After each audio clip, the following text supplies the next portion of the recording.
ഇന്ന് ലാലേട്ടൻ്റെ special chicken കറിയാണ്. അതിന് വേണ്ടിയിട്ട് തേങ്ങ ചുട്ടു വെച്ചിട്ടുണ്ട്. പിന്നെ കൊച്ചുള്ളിയും വെളുത്തുള്ളിയും ഇഞ്ചിയും പച്ചമുളകും കറിവേപ്പിലയും ഒക്കെ എടുത്ത് വെച്ചിട്ടുണ്ട്. ആദ്യമേ തേങ്ങ ഒന്ന് ചതച്ചെടുക്കണം. അത് കഴിഞ്ഞിട്ട് ബാക്കിയുള്ള സാധനങ്ങളെല്ലാം കൂടി ഒരുമിച്ചിട്ടിട്ട് അതും ഒന്ന് ചതച്ചെടുക്കണേ.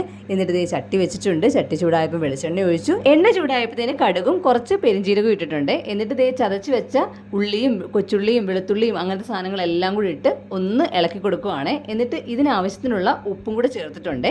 ഇനി ചിക്കനുള്ള ആവശ്യത്തിനുള്ള ഉപ്പ് അത് കഴിഞ്ഞിട്ട് ചേർക്കാവേ.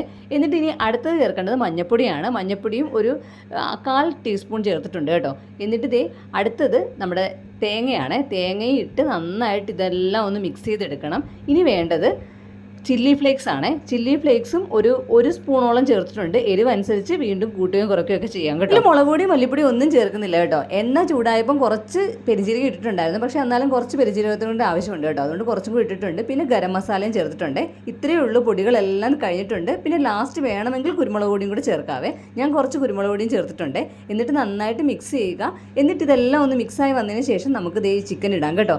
ഈ പ്രോസസ്സ് എല്ലാം കൂടി ഒരു 10 മിനിറ്റിനുള്ളിൽ തന്നെ എല്ലാം കഴിയുവേ. എന്നിട്ട് നന്നായിട്ട് മിക്സ് ചെയ്യുക. എന്നിട്ട് ഇതിനകത്ത് ഒരു തുള്ളി വെള്ളം പോലും ഒഴിക്കേണ്ടെന്നാണ് പറഞ്ഞിരുന്നത്. ഞാൻ തീയൊക്കെ കുറച്ച് വെച്ചിട്ട് ഒന്ന് അടച്ച് വെച്ചിട്ടുണ്ട് കേട്ടോ. ഒരു 5 മിനിറ്റ് കഴിഞ്ഞപ്പോഴത്തേക്കും നല്ല സൂപ്പർ സ്മെല്ലൊക്കെ ആയിരുന്നു. നല്ല സൂപ്പർ മണമായിരുന്നു കേട്ടോ. പക്ഷേ എൻ്റേതിനകത്താണെങ്കിൽ അധികം വെള്ളം അങ്ങോട്ട് ഇറങ്ങിയിട്ടില്ലായിരുന്നു കേട്ടോ. അതുകൊണ്ട് ഞാൻ കുറച്ച് ചൂടുവെള്ളം ഒന്ന് ചൂടാക്കി ഇതിനകത്തോട്ട് ഒഴിച്ചിട്ടുണ്ടായിരുന്നേ. അന്നത്തേക്കിന് ഏകദേശം ഒന്ന് സെറ്റായിട്ടുണ്ട്. പിന്നെ ചിക്കൻ ആവശ്യത്തിനുള്ള ഉപ്പും കൂടെ ചേർത്തിട്ടുണ്ട്. എന്നിട്ട് നന്നായിട്ടൊന്ന് മിക്സ് ചെയ്ത്, പക്ഷേ വെള്ളം ചേർക്കുന്നതിന് മുമ്പാണെങ്കിൽ ഈ ഒരു പരുവത്തിലാണ് ഇരുന്നിരുന്നത്. അത് കഴിഞ്ഞിട്ടാണ് ഞാൻ കുറച്ച് ചൂടുവെള്ളം കൂടെ ഒക്കെ ചേർത്തത്. ലാലേട്ടൻ പറഞ്ഞതിനകത്ത് ഒരു തുള്ളി വെള്ളം പോലും വേണ്ടെന്നായിരുന്നു കേട്ടോ. പക്ഷേ എന്തായാലും എനിക്കത് അങ്ങോട്ട് റെഡി ആയിട്ടുണ്ടായിരുന്നില്ല കേട്ടോ. ചിക്കൻ്റെ കുഴപ്പമാണോ എന്താണെന്ന് എനിക്ക് അറിയത്തില്ല. എന്തായാലും കുറച്ച് വെള്ളമൊക്കെ ഒഴിച്ച് വന്നപ്പോഴത്തേക്കിനും ആ ഒരു പരുവത്തിലൊക്കെ കിട്ടിയിട്ടുണ്ടായിരുന്നു കേട്ടോ. ഫൈനൽ ഇങ്ങനെയായിരുന്നു.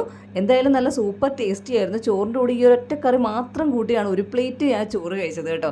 നല്ല ടേസ്റ്റ് ആയിരുന്നു. എന്തായാലും എല്ലാവരും ട്രൈ ചെയ്ത് നോക്കും. ഞാൻ ഇച്ചിരി മെനക്കെട്ട പരിപാടിയാണെന്ന് വെച്ചിട്ട് കുറച്ച് വൈകിപ്പിച്ചോ എന്നൊരു സംശയമുണ്ട്. പക്ഷേ ചെയ്തു വന്നപ്പോൾ എല്ലാം ഈസി ആയിരുന്നു. എന്തായാലും എല്ലാവരും ട്രൈ ചെയ്ത് നോക്കുക. ഇഷ്ടപ്പെട്ട സബ്സ്ക്രൈബ് ചെയ്യാൻ മറക്കണ്ട. അടുത്ത ഷോർട്സായിട്ട് ഉടനെ തന്നെ കാണാം.